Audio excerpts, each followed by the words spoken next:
Nagdadasal po ako na nagmumumtor ako na may mag-hold upper dyan. At gumabot na kita, talagang patayin kita. At kung basta kriminal ka, wala akong pasensya sa kriminal. Pagka lumaban, patayan.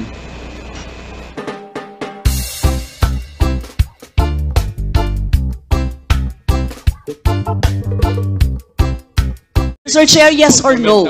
Davao style. Do not ask me to answer yes or no. You are not an investigator.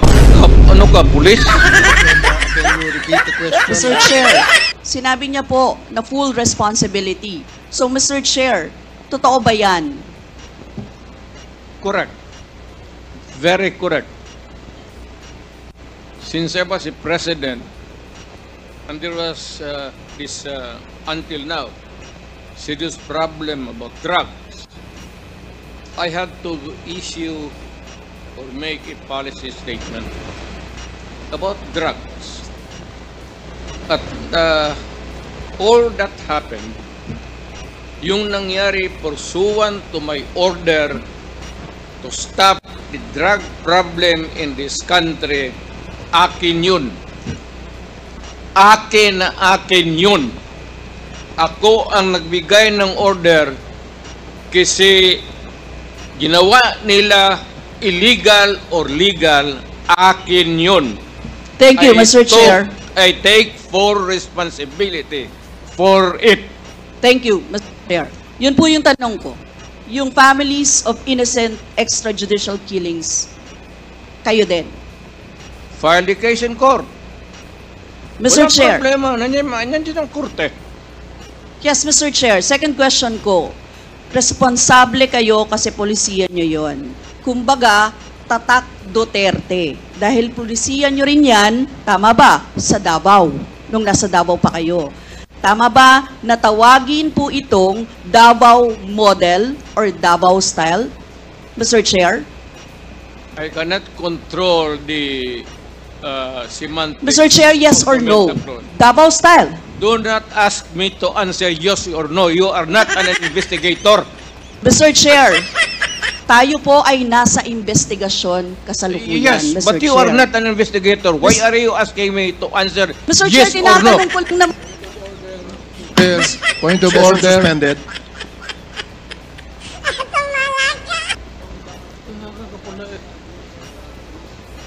Point of order, Mr. Chair. Ano ka, pulis? Point of order, Mr. Chair. The session is suspended for the meantime, so please, let's take time to calm things down, okay? Para ho maayos ang ating hearing sa ngayon.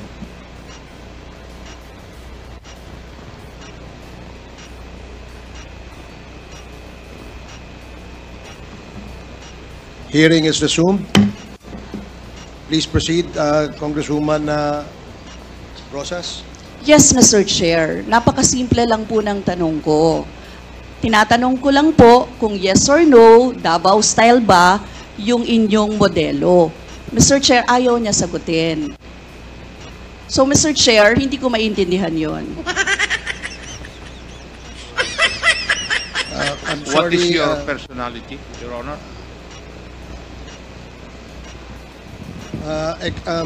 if I may, Secretary Bello, we normally, the committee does not allow the counsel of the witness to speak because the role of the counsel is limited only to counseling his client on his rights. Hanggang doon lamang po. But we cannot ask you to answer any questions that will be asked by any of the members. And that is what is in the rules. Thank you, Your Honor. Actually, I'm not answering the question of Congresswoman Rosas, Your Honor.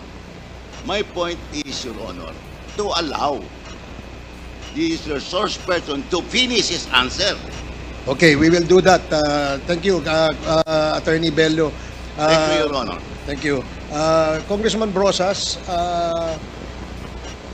maybe it is, perhaps the former president would like to elaborate on his answer.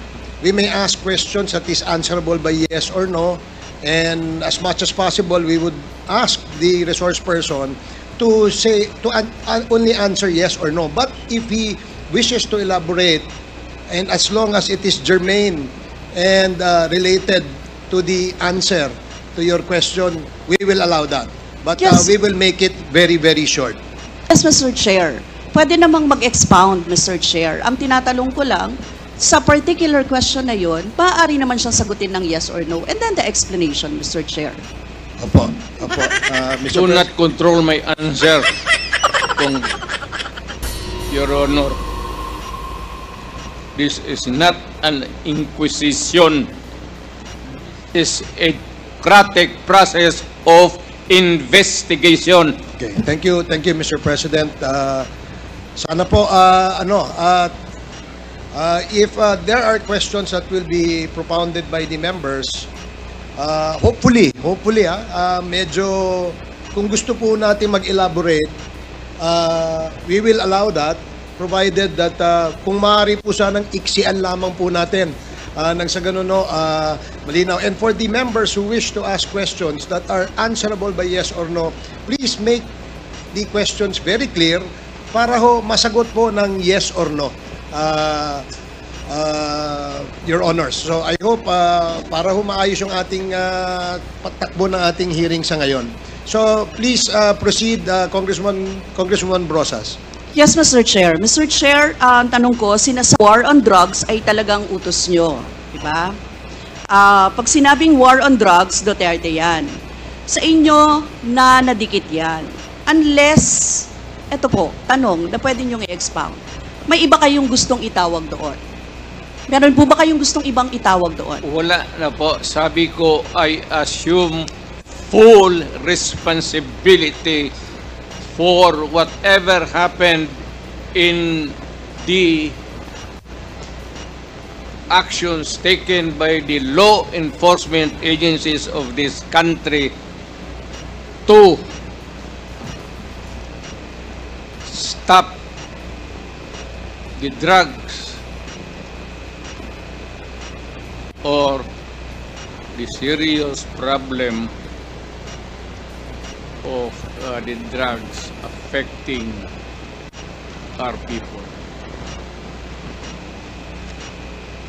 Mr. Chair, next question. Nung naging mayor po kayo, sabi nyo naging safe ang Davao. Tama po ba?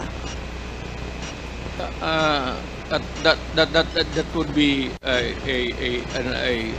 should be answered by a third person. I would not be answering that. It would be presumptuous of me to conclude. Hindi ako magsabi. I never said that Davao City was not publicly. Mr. Chair, as mayor, masasabi nyo na naging safe ang Davao sa panahon nyo? Talaga. Kasi Talaga. walang kriminal sa kalye, Talaga.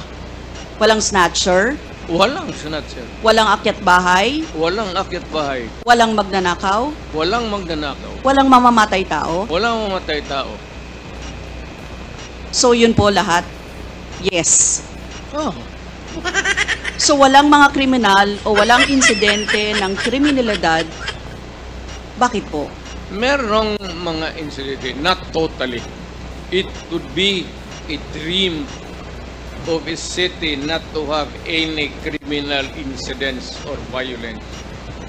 Pero overall, Davao City was safe.